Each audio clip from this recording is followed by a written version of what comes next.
Assalamualaikum warahmatullahi wabarakatuh. Waalaikumsalam warahmatullahi wabarakatuh. Selamat siang kepada para ibu kader sekalian, dan saya ucapkan selamat datang kepada seluruh peserta sosialisasi vaksinasi COVID-19 di Majelis Nurul Hidayah pada hari ini. Yang terhormat kepada Ibu Kepala Kader kita, Zahra Salsabila, dan wakilnya Alifia Lisdayanti. Puji syukur kita panjatkan kepada Tuhan Yang Maha Esa atas rahmat dan karunia-Nya, kita diberikan kesempatan untuk menghadiri kegiatan sosialisasi vaksin di Majelis Nurul Hidayah pada hari ini. Sebelum kita mulai, untuk acara hari ini, perkenankan saya untuk membacakan susunan acara. Adapun susunan acara tersebut antara lain, yang pertama pembukaan, yang kedua pembacaan doa, yang ketiga penyampaian materi, yang keempat tanya jawab, dan yang terakhir penutup.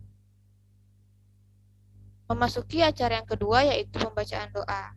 Kepada para ibu kader dan peserta, saya persilahkan dimulai dengan membaca bismillah.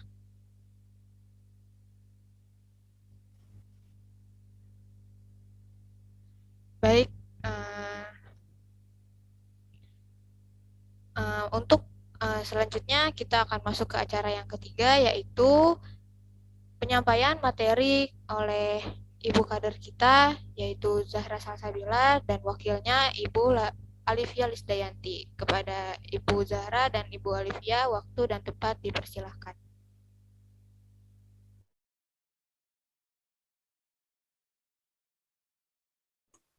Baik, terima kasih. Terima kasih Mbak Sabila sebagai moderator. Baik, selamat siang peserta sosialisasi Majelis Nurul Hidayah. Saya Zahra dan bersama rekan saya Alivia akan membahas materi sosialisasi vaksinasi COVID-19. Selanjutnya, mengapa vaksin COVID-19 penting?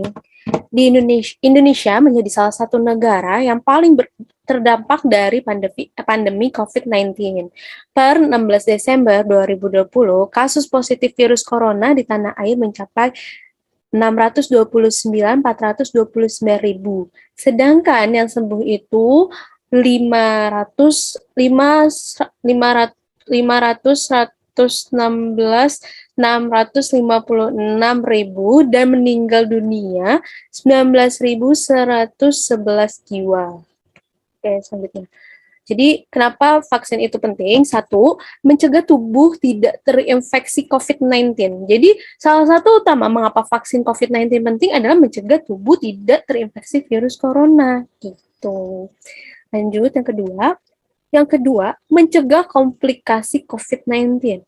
Saat COVID-19 masuk ke dalam tubuh, virus ini bisa menyebabkan berbagai macam komplikasi yang mengancam nyawa seperti yang pertama, pneumonia, yang kedua ada sindrom gangguan pernapasan kulit, yang ketiga ada gagal hati akut, yang keempat ada gagal jantung akut, yang kelima ada gagal ginjal akut, yang keenam ada shock septic, yang ketujuh ada pengumpalan darah, yang terakhir ada rhabdomyolysis atau rusaknya otot dan matinya jaringan tubuh. Lalu yang ketiga, kenapa vaksin itu penting? Dia itu bisa melindungi orang di sekitar dari COVID-19. Jadi saat tubuh Anda sudah mendapatkan vaksin COVID-19, orang-orang di sekitar Anda yang beresiko mengidap komplikasi COVID-19 juga akan terhindar dari virus corona. Gitu. Next, Mbak. Oke, lanjutnya ada yang keempat, mencegah penularan COVID-19 dari pasien virus corona. Dengan memvaksinasi pasien COVID-19, virus yang ada dianggap dalam tubuhnya dianggap tidak akan mudah menular lagi gitu. Lalu yang kelima ada membantu ciptakan antibodi untuk melawan COVID-19. Jadi saat tubuh sudah tervaksinasi gitu ya, vaksin COVID-19 akan membantu tubuh menciptakan respon antibodi yang bisa mencegah masuknya virus corona ke dalam tubuh kita. Baik, selanjutnya akan dilanjutkan oleh rekan saya, Alifia Lisdayanti. Baik, saya akan lanjutkan. Yang keenam, menghentikan pandemi. Saat vaksin COVID-19 sudah diedarkan dan vaksin sudah disuntikan menyeluruh pada sasaran dan masyarakat memenuhi protokol kesehatan, kemungkinan besar pandemi virus corona dapat dihentikan. Selanjutnya, ketujuh, keamanan vaksin sudah terbukti. Semua vaksin yang nantinya diedarkan ke masyarakat sudah melalui uji keamanan dan keefektivitas yang ketat. Berbagai uji klinis pun juga sudah dilakukan untuk mengukur tingkat keamanannya. 6 vaksin yang telah mendapat persetujuan: Moderna, Bio Farma, AstraZeneca, Sinopharm, Pfizer, dan Sinovac. Selanjutnya, minim rasa dan tidak nyaman. Beberapa orang mungkin takut bahwa vaksin akan mengundang rasa sakit dan tidak nyaman setelahnya. Namun tenang, hampir semua rasa tidak nyaman atau kejadian ikutan paksa imunisasi KIPI bersifat ringan dan temporer. KIPI yang parah sangat jarang terjadi. Selanjutnya,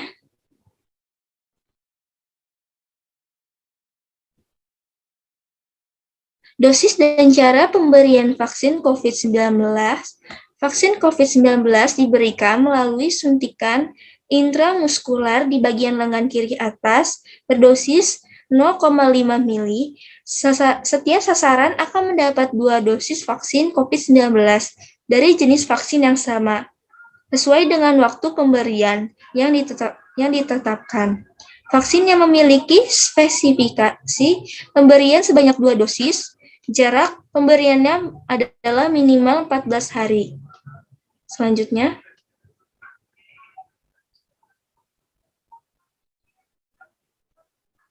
langkah dan prosedur penyuntikan vaksin COVID-19.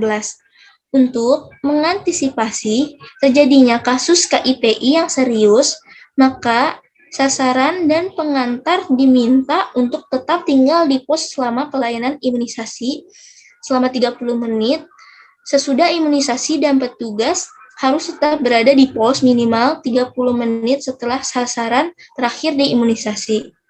Petugas kesehatan menerapkan protokol kesehatan selama pelayanan berlangsung dengan mengacu pada juknis pelayanan imunisasi pada masa COVID-19. Pengolahan rantai dingin yang saat pelayanan sesuai dengan standar operasional prosedur SOP yang berlaku. Baik, terima kasih.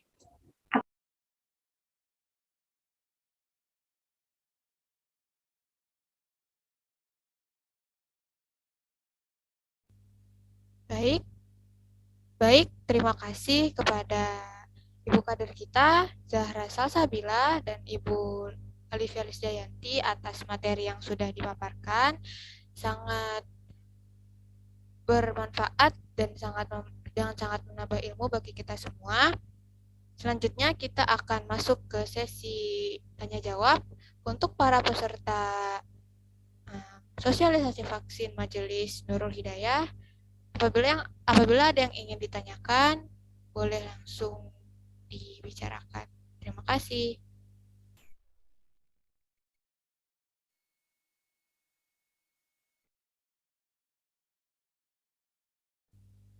Baik, kepada Mbak Deswita Maharani, boleh langsung bicara saja ya, ditanyakan kepada Ibu Kader kita atas pertanyaan yang ingin disampaikan. Terima kasih. Baik, terima kasih. Assalamualaikum warahmatullahi wabarakatuh. Sebelumnya, perkenalkan, nama saya Deswita Maharani sebagai peserta Majelis Nurul Hidayah. Di sini saya akan bertanya, pertanyaannya itu, bagaimana efektivitas vaksin COVID-19 untuk vaksin yang seharusnya diberikan 2 dosis terlebih dahulu, baru booster? Apa akibatnya jika dosis kedua tidak diberikan? Terima kasih. Baik, saya menjawab ya. Terima kasih pertanyaannya, Deswita. Suntikan pertama sudah meningkatkan antibodi, tetapi kadarnya masih rendah gitu, Mbak. Contohnya seperti Sinovac disuntikan pertama antibodi yang terbentuk hanya sekitar separuh dari suntikan kedua. Titer antibodi yang dapat menetralisasi virus baru terbentuk maksimal setelah 14 hari pasca suntikan kedua. Jadi, suntikan kedua penting dilakukan untuk mencapai perlindungan yang diharapkan. Dosis Sinovac yang digunakan termasuk kategori medium. Pada uji klinik tahap 2, efektivitas dosis tinggi tidak terlalu berbeda dengan dosis medium, tapi efek sampingnya lebih banyak. Jadi intinya, kelebihan dosis mungkin menyebabkan efek samping lebih banyak, tapi tidak berbahaya gitu Mbak Deswita. Gimana? Sudah terjawab? Sudah, Ibu. Makasih ya. Ya, sama-sama Mbak Deswita. Ya, bagus sekali pertanyaan dari Mbak Deswita Maharani, dan terima kasih atas jawaban dari Ibu Zahra Salsabila. Apabila peserta yang lain ingin bertanya, dipersilakan ya. Ya, untuk Mbak Nabila Khairunisa, boleh langsung dibacakan pertanyaannya. Terima kasih. Oke, baik. Terima kasih. Assalamualaikum warahmatullahi wabarakatuh. Saya Nabila Khairunisa, sebagai peserta dari Majelis Nurul Hidayah ini. Saya izin bertanya, Ibu, apa sih hukumnya vaksin yang mengandung zat yang dinilai haram tapi berguna bagi kesehatan? Mohon dijawab ya, Ibu. Terima kasih. Baik, saya akan menjawab pertanyaan dari Mbak Nabila.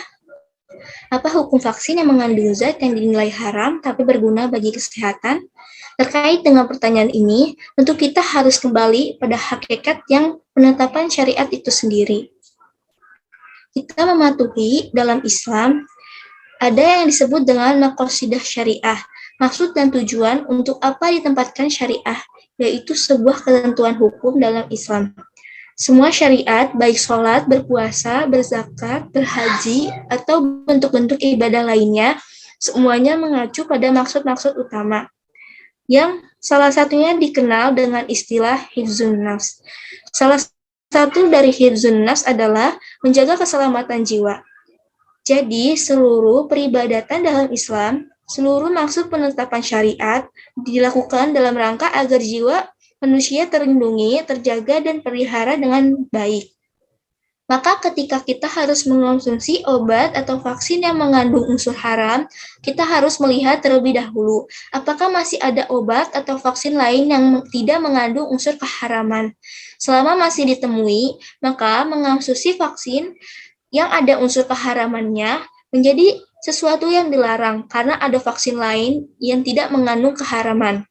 Tetapi kalau hanya itu satu-satunya vaksin yang ada, maka demi keselamatan jiwa, hal yang sedemikian menerima vaksin dengan unsur haram itu dibolehkan.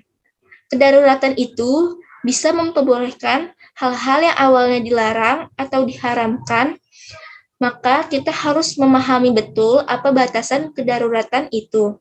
Intinya adalah, jika hal itu betul-betul mengancam keselamatan jiwa, kedua, ketika kita tidak menemukan hal lain, yang ada hal ini adalah vaksin yang tidak mengandung unsur haram. Islam adalah agama yang memudahkan, Islam adalah agama yang berorientasi pada keselamatan jiwa. Baik, terima kasih. Wah, pertanyaan yang sangat bagus ya. Terima kasih kepada Ibu Mbak Nabila. Dan terima kasih atas jawaban yang sangat jelas dari Ibu Alivia. Dan kepada para peserta yang apabila masih ada yang ingin bertanya, dipersilakan. Terima kasih. Ya, kepada Mbak Syakira, boleh langsung dibacakan saja pertanyaannya. Assalamualaikum warahmatullahi wabarakatuh. Sebelumnya, perkenalkan, nama saya Syakira, peserta dari Majelis Nurul Hidayah. Saya ingin bertanya, bagaimana jika ternyata ketika diperiksa suhu tubuh kita 37,2 derajat Celcius? Apakah boleh vaksin? Terima kasih. Baik, saya akan menjawab pertanyaan dari Mbak Syakira. Bagaimana jika ternyata ketika diperiksa suhu tubuh 37,5 derajat Celcius, apakah boleh bervaksin? Kontraindikasi penyuntikan vaksin adalah bila suhu tubuh sama dengan atau lebih dari 38 derajat Celcius pada pengukuran dengan menggunakan termometer digital, raksa pada ketiak atau aksila.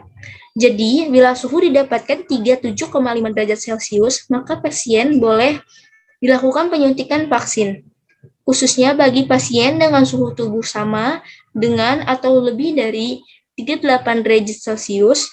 Saat waktu penyuntikan, maka penyuntikan vaksin akan dijadwalkan ulang 14 hari dari tanggal kunjungan tersebut atau dari hari terjadinya demam. Demam hanyalah kontraindikasi sementara sehingga tetap harus diimunisasi segera setelah sembuh atau saat suhu tubuh kembali normal. Baik, terima kasih.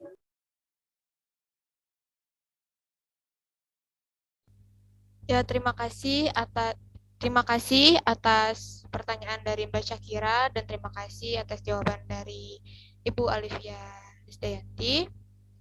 Kepada para hadirin dan Ibu Kadar sekalian, alhamdulillah kita telah berada di penghujung acara dan terima kasih atas para Ibu Kadar yang sudah memberikan materi yang sangat bermanfaat bagi kita semua. Sama-sama, Mbak.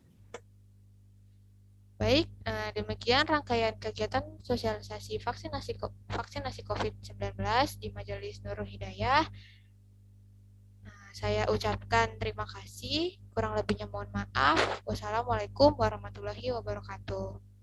Waalaikumsalam. Waalaikumsalam warahmatullahi wabarakatuh. Assalamualaikum warahmatullahi wabarakatuh.